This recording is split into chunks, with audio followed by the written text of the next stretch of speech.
Hi, Anna. Hi, Mark. Welcome to the Recovered Podcast. Oh, thank you. It's always so nice to be a part of the podcast. It's good to have you here. So, Anna, why don't we start this episode with the Serenity Prayer? That's one of my favorite prayers.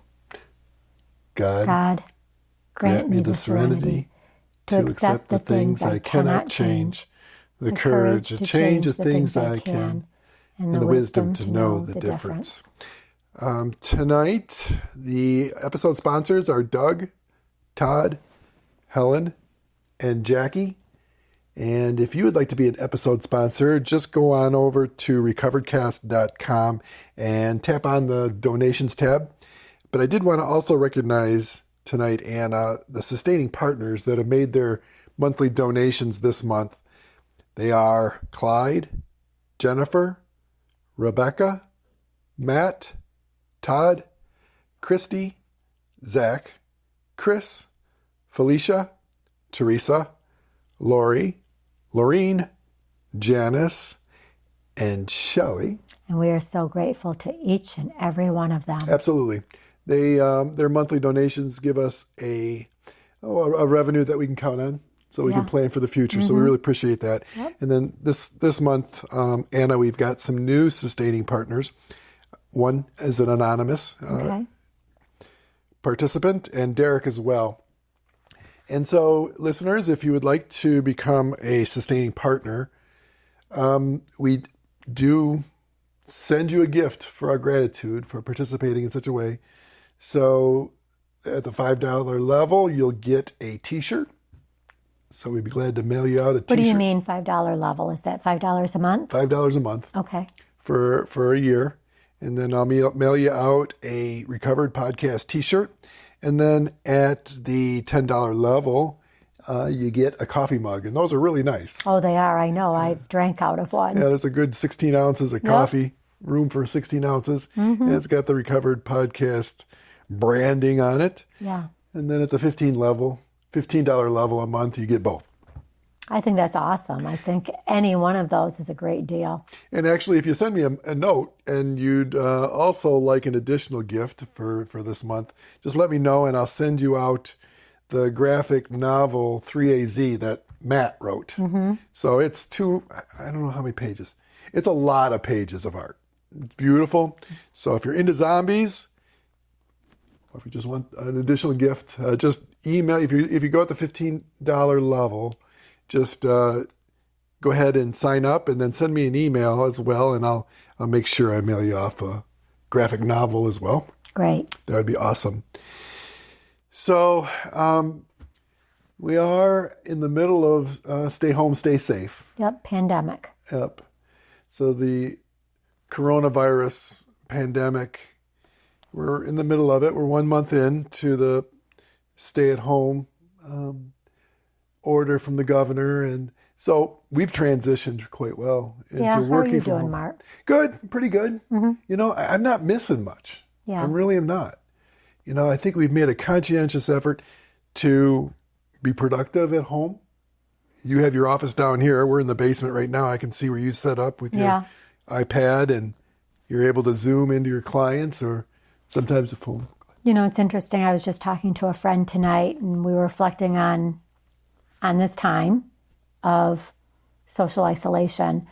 And this particular friend was saying that she's so bored. And I couldn't even comprehend.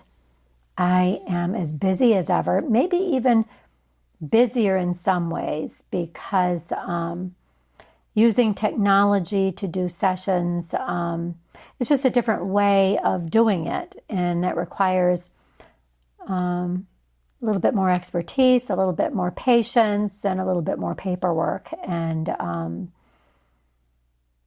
I am not bored at all. For the benefit of our listeners, that might be new. Anna, you say you do sessions. What do you do? I'm a psychologist. So you're doing therapy from the basement with your iPad and Zoom. Lower level. Lower level, which has been great. We had this finished many years ago after the passing of Andrew. Yeah. And our other son moved home. Yeah. And so we decided to finish the basement and make it an apartment. Right. So we have a kitchen area, a living room area, and a bedroom. Yep. Storage. And we're taking full advantage of it. Yep. It's great. I love Our it. entertainment center is down here, so we don't go to the movie theater. Nope, no need. No need. No need at all. Some first-run movies are now available too. Yeah. We plan on watching Emma, and for $20, Yeah, if we get the time, it seems like, we're busier than ever. Yeah, let's go back to that. We're busier than ever. We're both working full-time, and we completely respect each other's working space. Yeah. So you're in the basement, your office. Lower level. In the lower level. And I am in the upper level, in the upstairs. Yeah. And my office has been there since 2012 at least. So I've been working from home part-time for many years, and now I'm working there pretty much full-time. And the company, too, has transitioned into this social distancing. And, we're not running on all cylinders, but we're running. Mm-hmm. There's some anxiety around it, though. And we're going to get into that a little bit. Sure. There's anxiety for the future. What does it mean financially? What does it mean socially? What does it mean physically? So we're going to get into a lot of that. And came across an article, Anna, that I thought we'd share with our listeners because I think it really melds our two worlds together pretty well. It's from Psychology Today. Right. And it really is a letter examining the 12 steps of Alcoholics Anonymous as it relates to this time. It's kind of funny, isn't it? We're referencing Psychology Today, who is referencing the 12-step program. That's right. And so we're going to go into that a little bit. But, going back on being busy, we have been busy, and we're doing little jobs around the house, and some are bigger jobs than others, and it's been okay. And we just coming off a spiritually significant period of time, celebration of Easter. Right. And so our places of worship are closed. The governor has decided that's not essential, and rightly so. And that it is the center where a lot of diseases, a lot of viruses could be passed around. And so we've had to discover other ways of participating in our spiritual community. And technology has played a great, awesome role. I have to say, for me, this has been the best Easter. Isn't that something? I mean, not to say, I do miss, I miss the Easter Vigil. I miss seeing people at church. I miss Holy Thursday, the washing of the feet, some of those things that are important to us in our particular faith. I do miss those things, but this has been an experience, and it has been an awakening in some ways. It has been. It's kind of stripped away a lot of the trappings. I mean, it's not like we did Easter eggs or bunnies or any of that stuff. Yeah. But we were connected. We were connected to a lot of people, and we decided to go on a retreat. We went on a retreat from our lower level entertainment area. It was 4 days. Yeah. And it was a series of talks and ritual and prayer, and it was beautiful. I mean, one of our listeners is a member of this community that put on this retreat, and I had no idea. We had been corresponding over the past few days before this retreat went on, and we weren't talking about that. We were talking about other things, recovery stuff. And he said, "Oh, by the way, I'm a member of this community, and we're doing this retreat. Would you be interested?" And I said, "Sure." And it's the first time they've ever done this. They've done this spiritual exercise for the past 20 years. And 2 weeks ago, I believe it is, I think I got the story right. I believe it was 2 weeks ago, they were notified that they were not going to be able to do this retreat in public. That is, their students come in. And so they decided to do it online. And for a first-time attempt using YouTube. They did a great job. Yeah, I thought it was outstanding. I was truly honored, and just so grateful that we were told about the retreat, that we had the opportunity to participate. So, Angelo, I'd like to say thank you. Yeah, thank you. He's precious. Mm-hmm. And his community, too. We really enjoyed getting to know you and your brothers. It was great. Yeah. It was fantastic. But, let's get back to the topic at hand. And Sure. it's the 7 practices to help you navigate quarantine. That's the title of the article that can be found at psychologytoday.com. And it says here the 12-step programs help people cope with living in crazy times. And I added there, like crazy times like early recovery, or for in your case, early recovery with an alcoholic in recovery. I mean, those were chaotic times. Sure. And as I shared, often with our listeners, Anna, that in those early days, we kind of separated. That is, I went off and did my 12-step work, and you went off and did your 12-step work. Mm-hmm. And Andrew went off and did his 12-step work. And even Stephen, he was involved in Alateen as well. And it wasn't for about a year before we really came back together and that we were going to make a go of this family thing. Yep. And so those 12-step tools helped us navigate those crazy times. And these are crazy times as well, full of anxiety, full of fear, full of anger, full of... So I got to stop you there. Yeah, go because ahead. I keep hearing people say that, anxiety, fear, anger, and I'm just not feeling any of it. I don't feel, I'm not afraid. I'm not full of anxiety.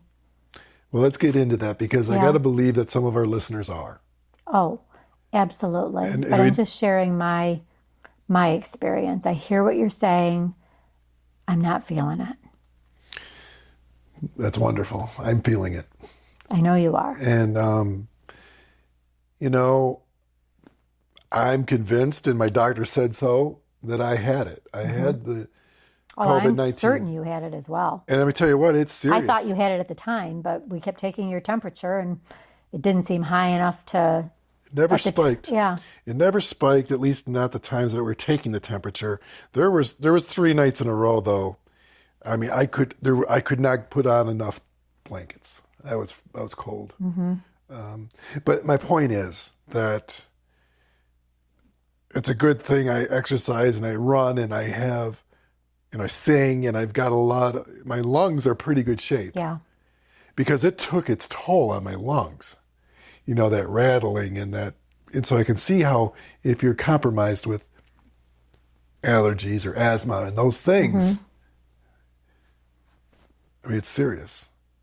So, yeah, there's anxiety there. I don't want to, and they're saying, and I don't know how true it is because I haven't took a deep enough dive into the headlines, but there's some evidence that you can get it twice. I don't know how that can be. I've heard something about that. Like you, I don't know enough to say much about it. Well, I guess if I'm going to let myself worry about it, I guess I should investigate it a little further.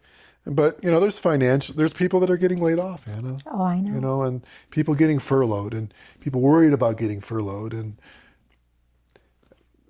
there is, it's unsettling times. It is. I don't deny that. I'm not sure everything's going to be, quote, back to normal. I'm not even sure how you go back to normal. Until you get a vaccine, for sure. We're going to be expected to go back to work. But I'm not so sure we've worked all those details out. How do you share a bathroom at work? Right. Not sure. Yeah. We better work on that before. The governor extended it to May 1st, I guess it is. So a little bit of time. But anyway, back to the article. And navigating the quarantine is this episode topic that I've labeled it. Okay. So it says here the 12-step programs help people cope. And that's true. Coping skills is a big deal. You know, if you're early, it's important for you to go to meetings to cope. You know, I don't know how it was for you in early Al-Anon, but for me in early recovery, going to meetings for that 1 hour was always a place of safety for me. Oh, and for me too, I would run, not walk to a meeting. It was really life-sustaining. And it wasn't until I speak for myself, you know, it was after I went to many meetings and started working the steps and getting in touch with a higher power and dealing with the past and the things that I'd done wrong, working the steps forces you to examine all those things. You pick up tools along the way on how to be able to cope. Right. So that you're not so reliant, at least I'm not so reliant today on meetings to alleviate my stress, my anxiety. So we're going to examine some of the things that the article points out. Okay. And letting go of control. It says here during a pandemic when so much of this is out of our control. Let's just start there, Anna. What does letting go mean to you? How does it relate to your recovery in Al-Anon, and how does it relate today? Or what was your experience early on? I'm sure you had to let go. I think just letting go of not just control, but letting go of the way you thought things would be. You know, letting go of, I think those ideas of how you think things are supposed to be. Rather, living in the present, living with what is rather than what you think something's supposed to be. And I have learned over time, and this is the beauty of getting older, is that sometimes what we think should be and what is, I am learning that what is can actually be so much more beneficial, so much more fulfilling, so much better than the idea of what we think it should be. That's profound. Yeah. You know, I know how we were when we were younger and you know, what we thought family should look like and should be. You know, and it turned out to be something quite different. And I too fought and pushed back and really wanted things to be so much different. And it wasn't until I let go and accepted reality, because I was fighting reality. It wasn't until I could let go of that I could find some peace. Because I think what happens is if we're so busy striving for what we think things should be, we miss the beauty of what's right there in front of us.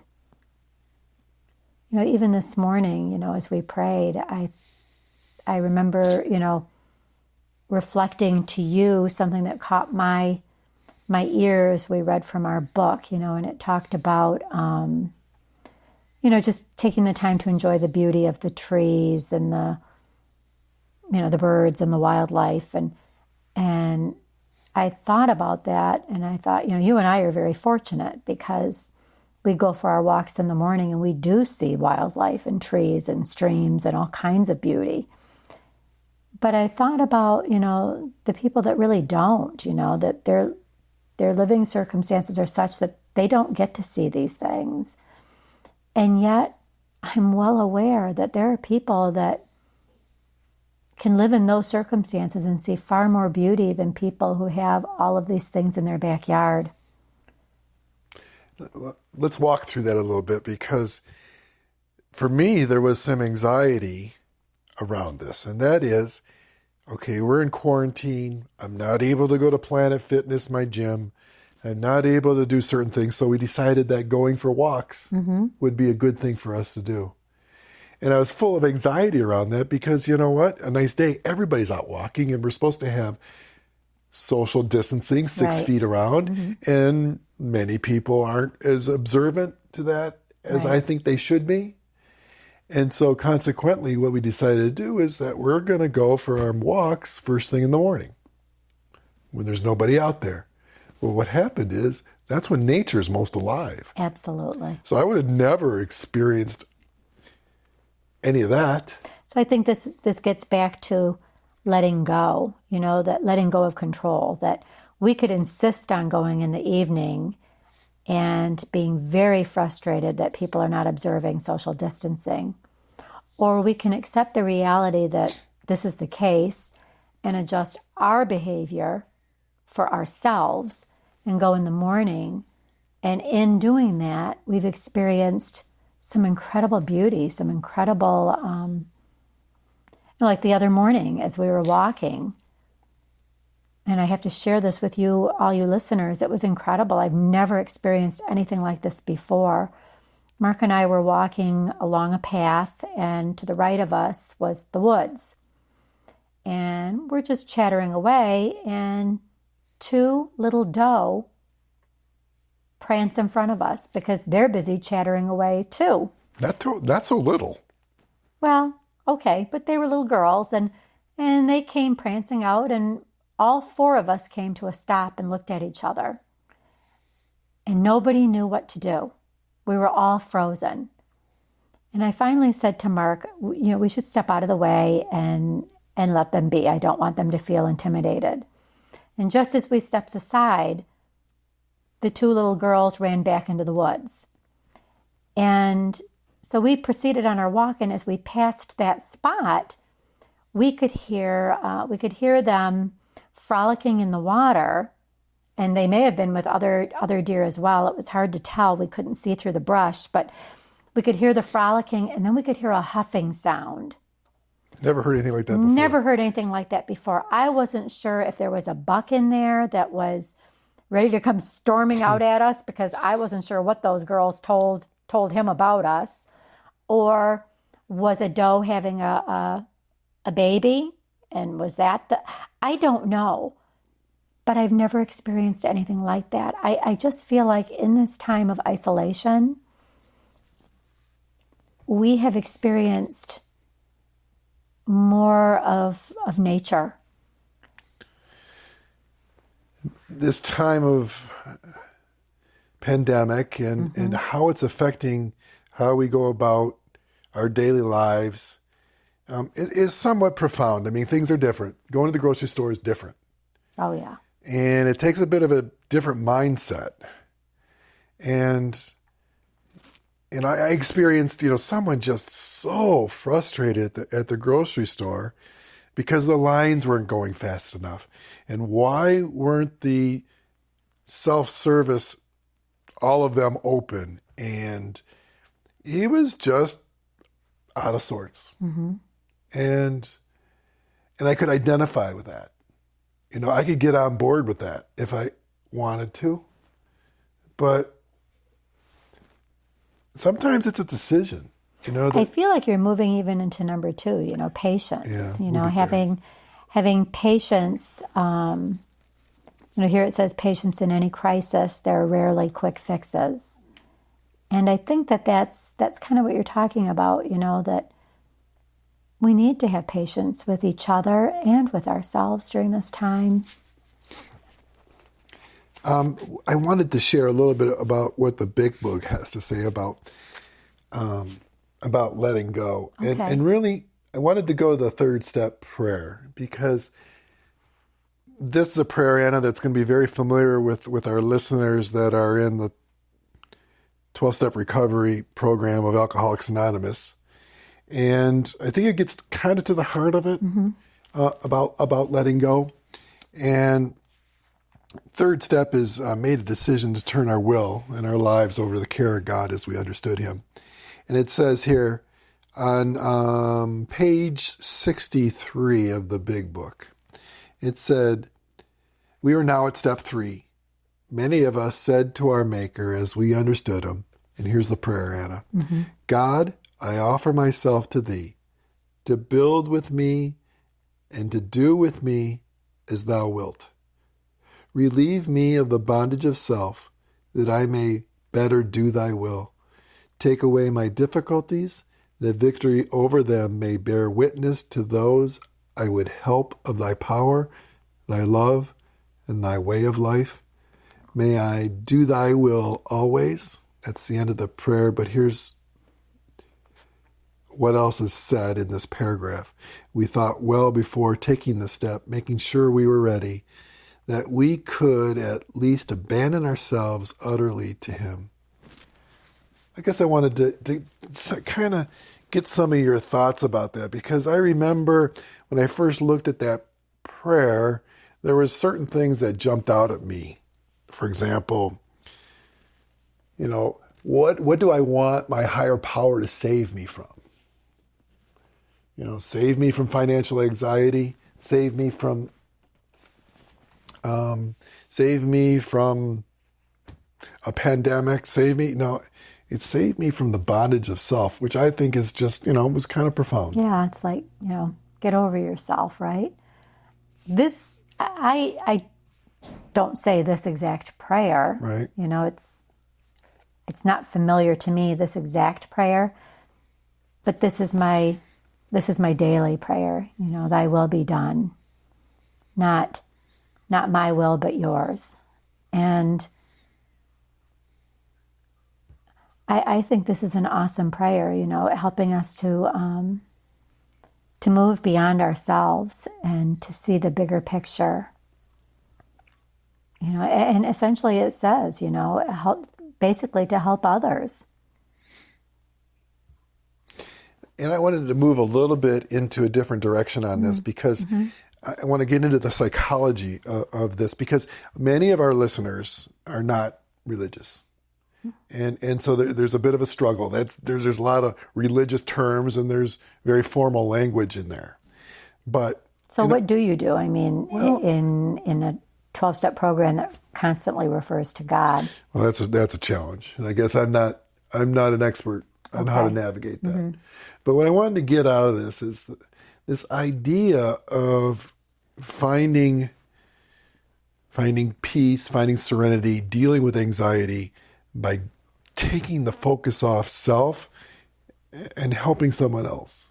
But I think there is good psychology in this, and I mean, as a practicing Christian, I see God as the great psychologist. But interestingly enough, my supervisor, who supervises all of my cases, right.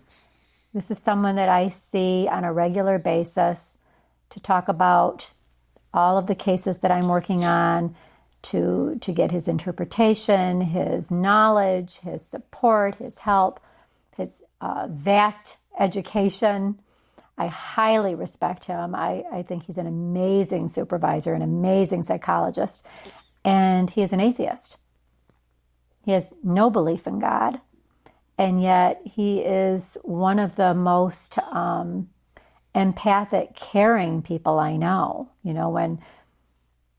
When there is a need, he is there. He is signed up with, I believe it's the Red Cross, that if there is any type of disaster, he's one of the first people they call. And he's there. And he gets nothing for it. It's not like he's doing this for money, because there's no money in it. He does it simply because he feels it's the right thing to do and it makes him feel better. He likes to help people.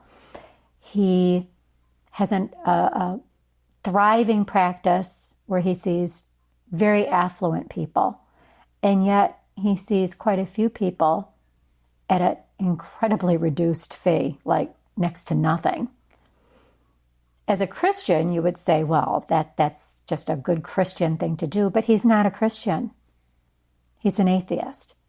And yet he still does these things. And I think that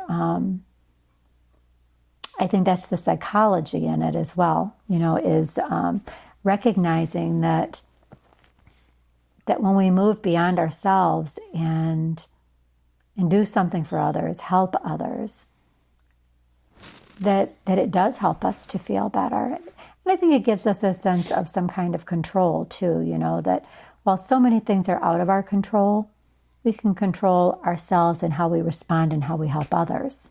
That's huge, and that's a great point.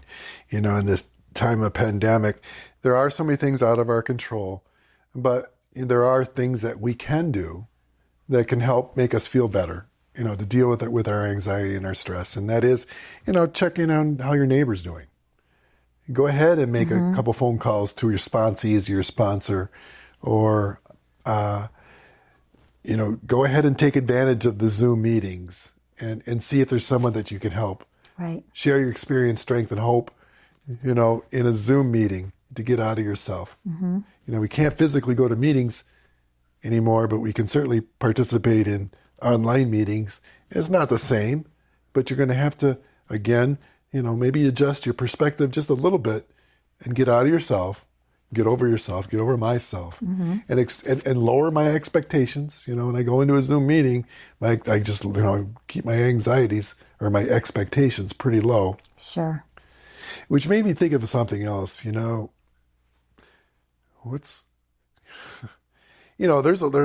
wondering what, and we need to be aware of, the people that don't have access to technology that need recovery. Oh, absolutely. Because on the one hand, I was thinking, I can see where these Zoom meetings or whatever platform is being used, but how helpful that can be to the person who's maybe a little cautious, scared, nervous about being around a big group. You can kind of slip into a meeting in a different way than in person. And I've got to believe that for some people, there's some safety in that. But you bring up a good point. What about the people who just don't have that?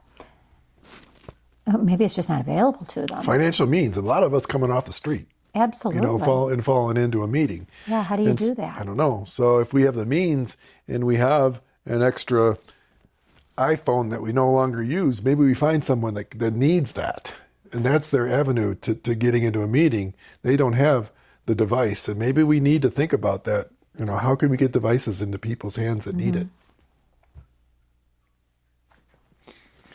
On the next item that the article wanted to explore and does explore is patience. In any crisis, there are rarely quick fixes. Patience is a big thing about this time that we're going through. Some of your experiences on that. What are your thoughts when we talk about patience? I think we've kind of talked about that a little bit, even as we've been moving through the first one. Having patience that things aren't going to go exactly as we expect them to or even want them to. But also having the hope that maybe it could be even better than what we had originally expected. But also, I think having patience with those we're living with, because many of us are living in, close quarters with more people than we normally would be with on a regular basis, and having patience with ourselves. Patience is a big deal, Anna. And you and I have run into each other on more than one occasion. And so it does take, again, it's a decision. It's a decision to get out of myself and try to do the next right thing. And I don't do it all the times. Patience with other people that are in our family, maybe other relationships that aren't acting the way I think they should. And so, one of the positive steps that we took is we decided to go into therapy together. We both have our therapist, but there's some areas that we need to work together and have an independent third party to work on to help us along.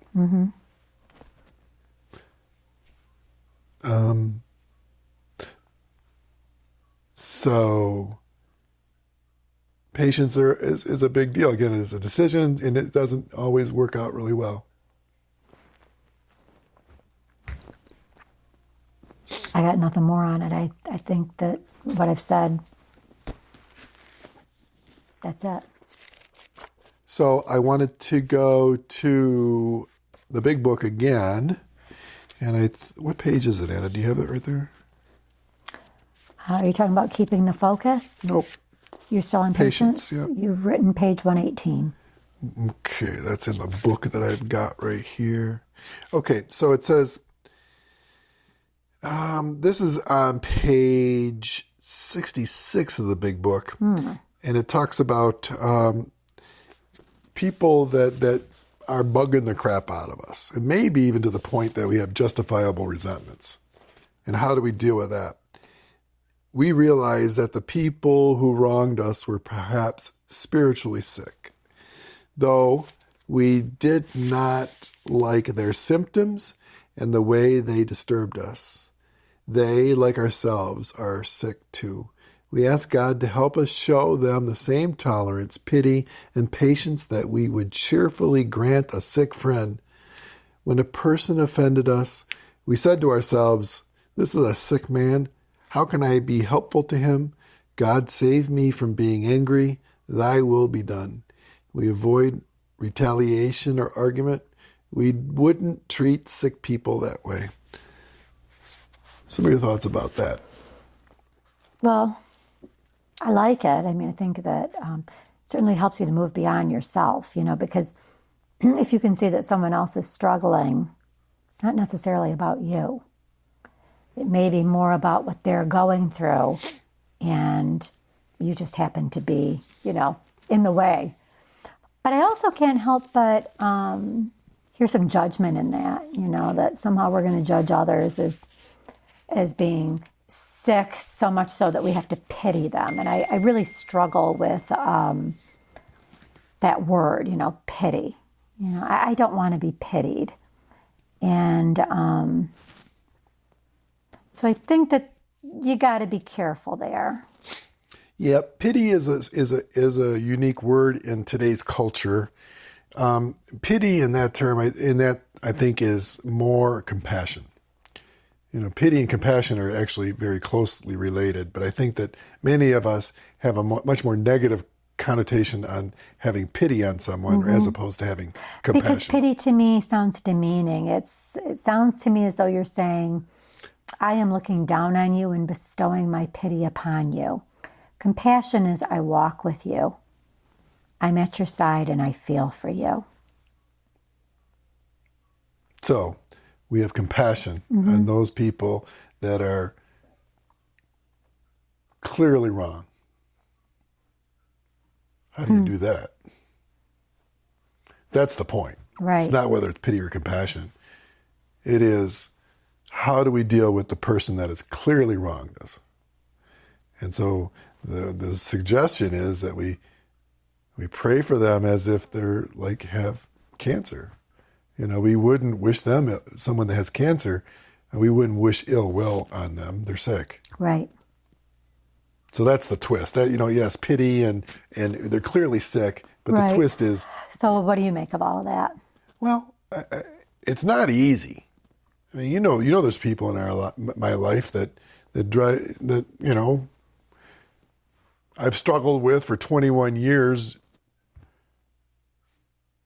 and even still, I push back at the thought of praying for good things for them.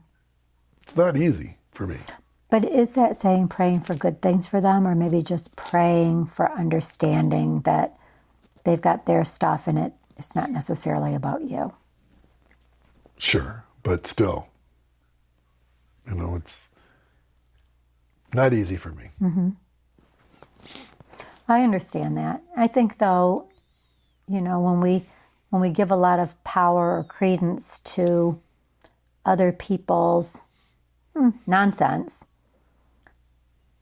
it messes with our own serenity. It takes away from our peaceful space. And do we really want to give them that space rent-free? Next area, Anna, is keeping the focus on oneself. Solution to most problems resides in our own attitudes and mindsets. This is interesting. The book talks about, we find the God within. We look, and there's been many philosophers and spiritual giants that talk about, I looked everywhere for God, and it wasn't until I looked within that I found my higher power. Also, sometimes so many solutions resides in our attitudes, again, from within. You know, if I allow other people to have such control over me that they have to act a certain way to make me happy, it's a difficult lesson to learn, but it's true. Sometimes it's just a decision, our attitudes. Some of your thoughts about... Well, when you say attitude, that struck me because, you know, I'm still seeing the same people that I was seeing you know, in person.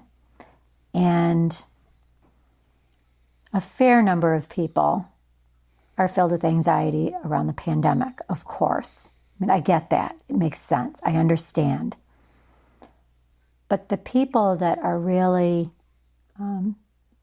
filled with anxiety are the same people that spend hours in front of the TV watching the latest news about the pandemic, constantly listening to reports on it, constantly reading things about it. And of course, it's important that we know what's going on.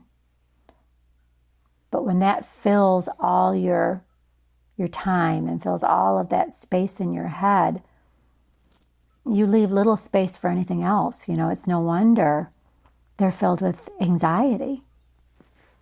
I think that, you know, it's important to look at what am I feeding myself? And does it really help? Is it nutritious? Is it good?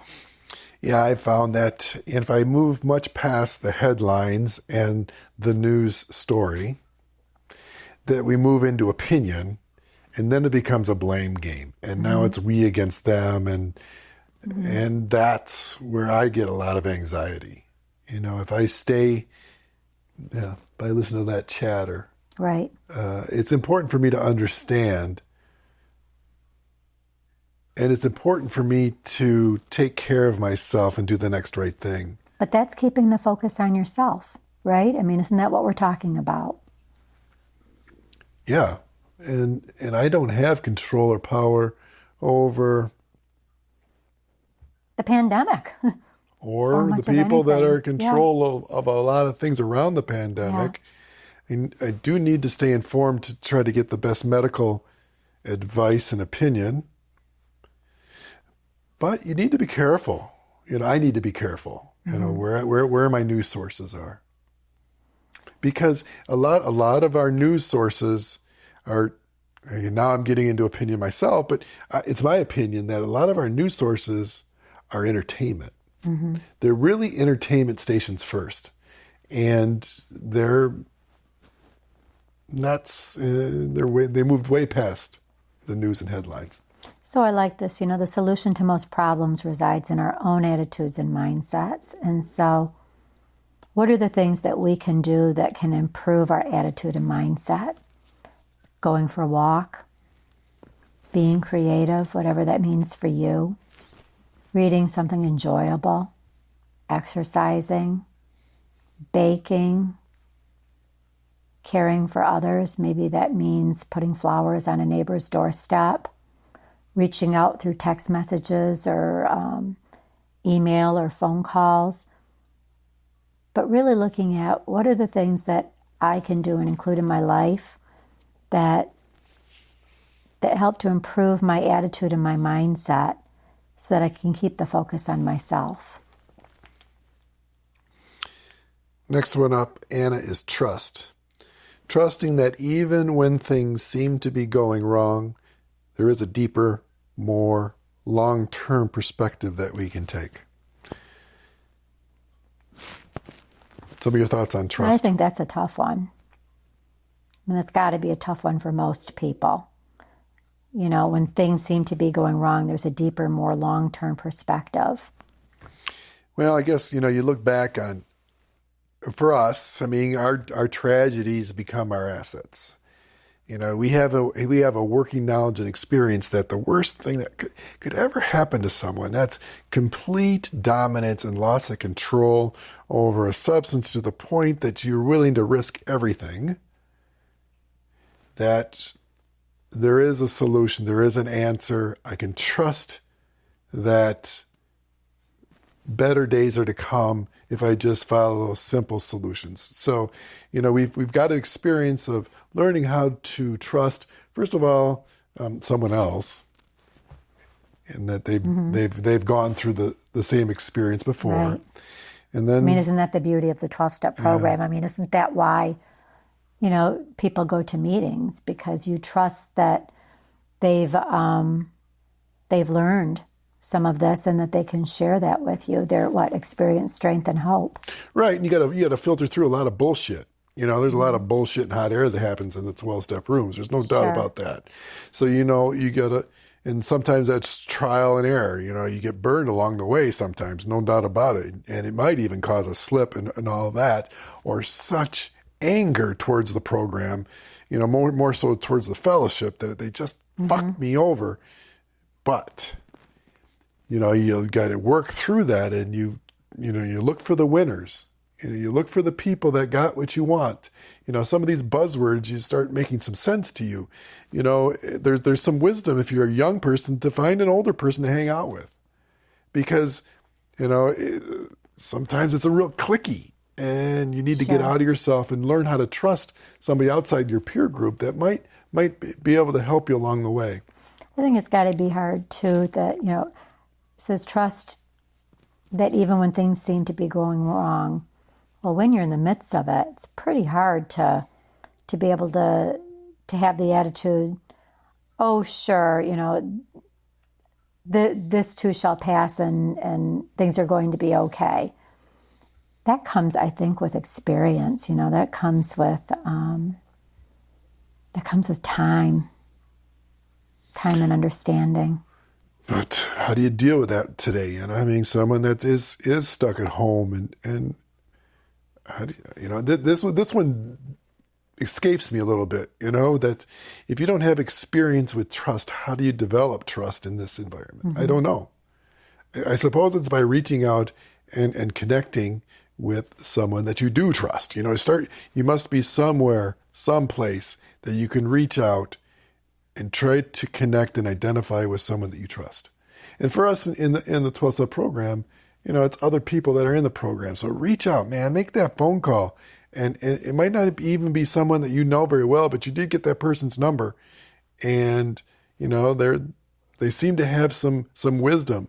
Reach out to that other person. Because, Anna, we always tell the new person that when you call someone, don't ever hesitate that you're going to be bothering that person, because that phone call helps the other person on the other line. Absolutely.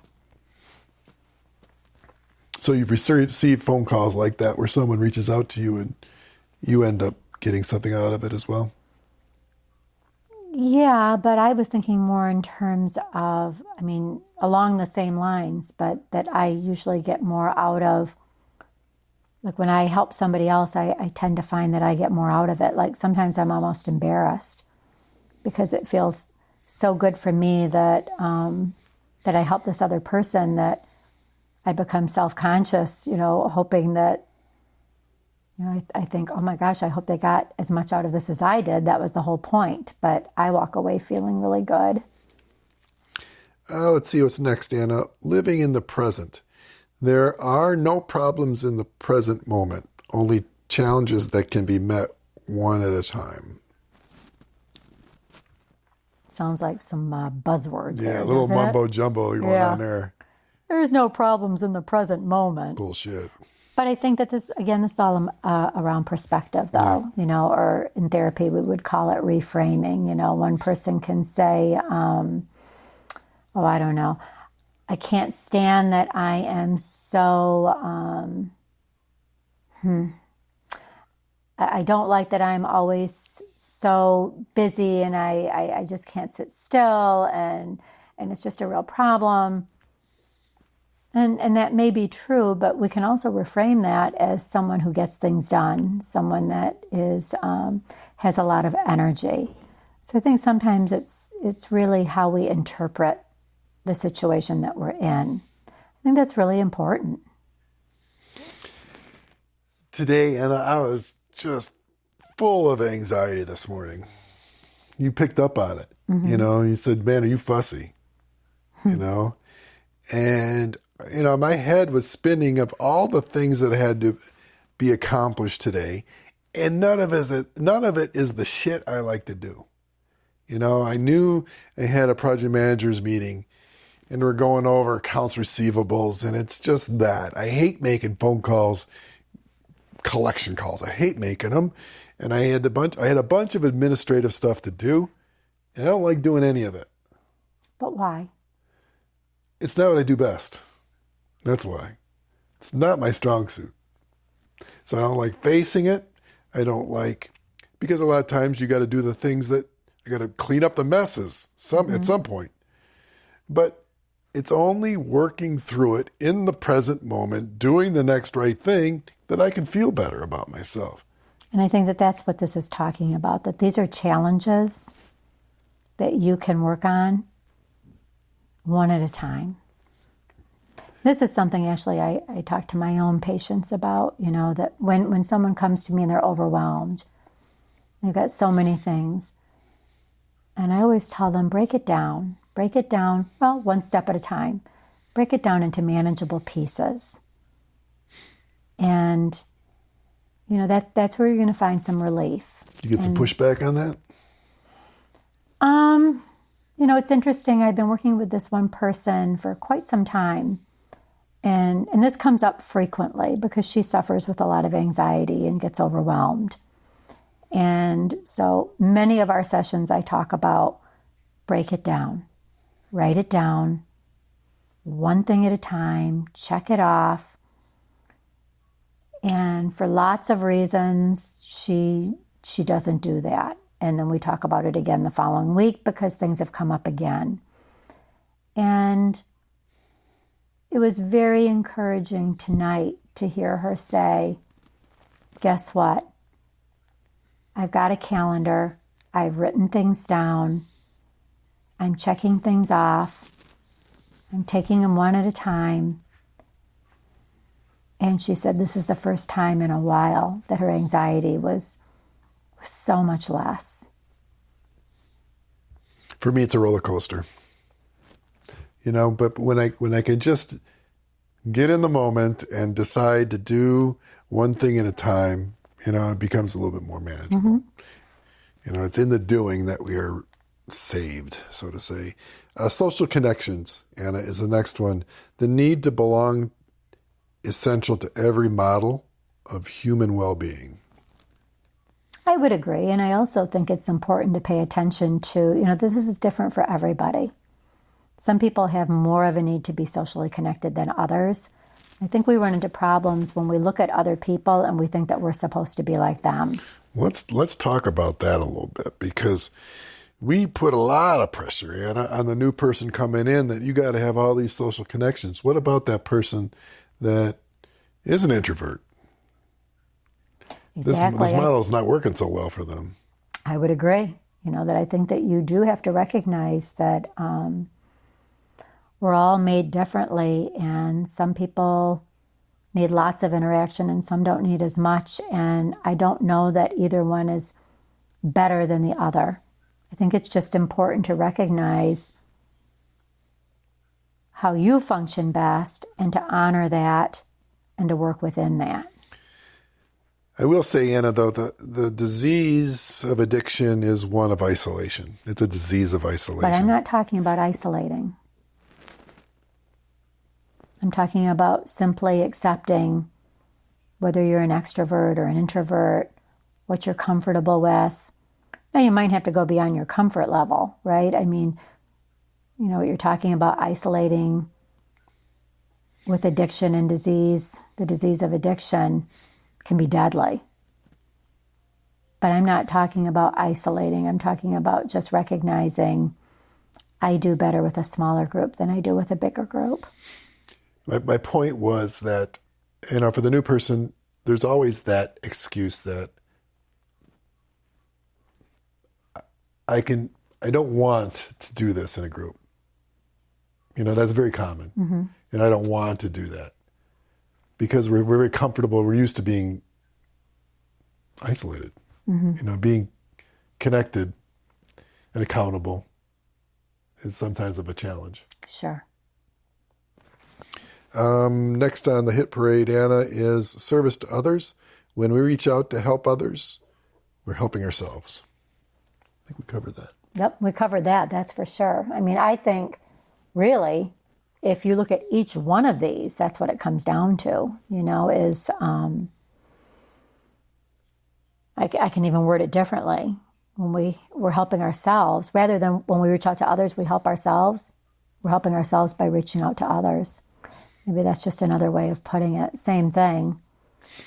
But depending on which one you're looking at would depend on which one you put first. So how do we reach out in times of social isolation? Oh, I do it all the time. I mean, one of the things I like to do, I don't do it every morning, but maybe I would say every other morning. This morning was one of those mornings where after we were done praying and you went up to your office, I had a little bit of time, and I was sitting there with the cat curled up in my lap and, a blanket on my lap and the fire going, and I just started going through my contact list and reaching out to people.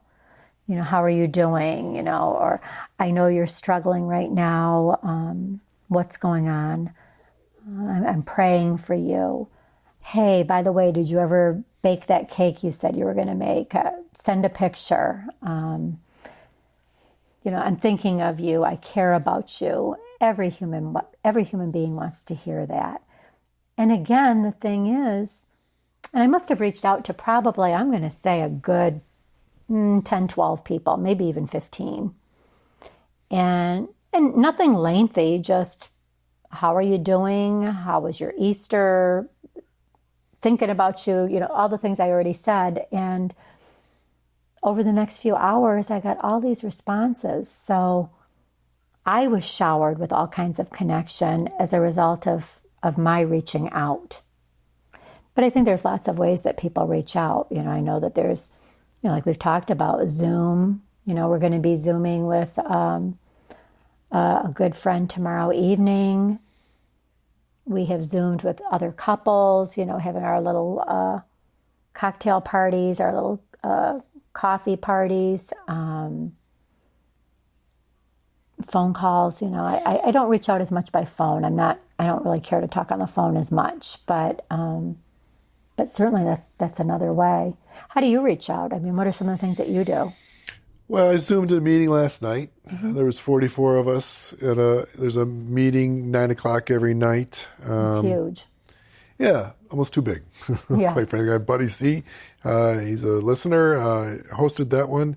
But he did call on me right after Russ. It was my one, it's only two other opportunities. I've had an opportunity to announce my 17 years of sobriety, having still not got my token. I got my virtual token last night. What do you mean a virtual token? Oh, they gave me a chip last night in the meeting for 17 years of But sobriety. how'd they do that? Oh, he held up a chip to a screen. Oh, I like that. So, and you reach out through the podcast, right? Reach out through the podcast. Certainly the email comes through. Texting. The usual. Yeah. Our pop-up Zoom meetings with the podcast. So whenever I get a moment, I try to, I haven't scheduled any meetings yet through the podcast on Zoom, but I'll sometimes just announce that I'm heading on.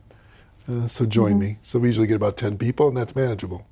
So I'm wondering if any of our listeners have any other thoughts, ideas, suggestions about how to reach out.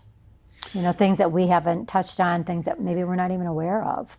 We'd love to hear from you. Yeah. Just email me, mark@recoveredcast.com, and let us know how you're dealing with this time. Maybe it's different in England or in Australia or in Spain or in California. What's your experience dealing with the pandemic, and how have the tools of recovery helped you? We'd love to hear from you. And, if you have any thoughts on topics, things that you'd like to hear us talk about, please reach out and let us know. We're here to help. We're here to serve. So, Anna, let's close in the usual way we at meetings. Let's Okay. do it by the Our Father. Our Father, Father, who who art art in in heaven, heaven, hallowed be thy name. Thy Thy kingdom kingdom come, come, thy thy will will be be done, done, on on earth earth as it as it is is in in heaven. heaven. Give Give us us this this day day our our daily daily bread, bread, and and forgive forgive us us our our trespasses, trespasses, as as we we forgive forgive those those who who trespass trespass against against us. us.